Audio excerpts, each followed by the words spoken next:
Do you think traditional caponata is made with eggplants? Not necessarily. Welcome to your guardian chef, your angel in the kitchen. Today, we are making apple caponata, a winter adaptation of the traditional Sicilian dish.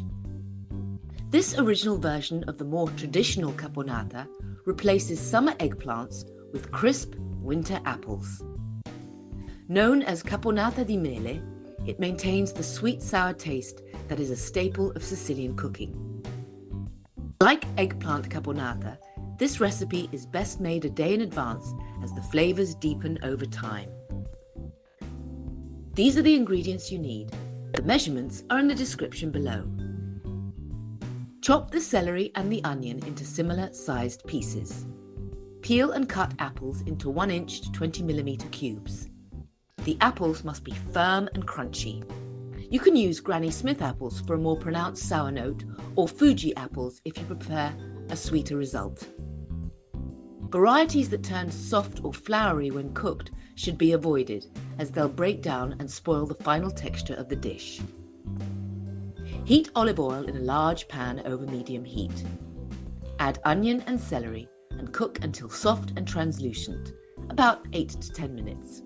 While traditional Sicilian recipes call for deep frying the apples, similar to the classic eggplant version, this adaptation uses a gentler stir-frying technique for a healthier approach. Add apple cubes, reduce heat to low and cook gently for 30 minutes or until translucent. Otherwise, you can deep fry the apples separately and add them directly. Add tomato sauce, capers, olives, sugar and vinegar. Cook until the vinegar evaporates and the sugar caramelizes, about 5 minutes. Remove from heat and stir in pine nuts. Let it cool down to room temperature.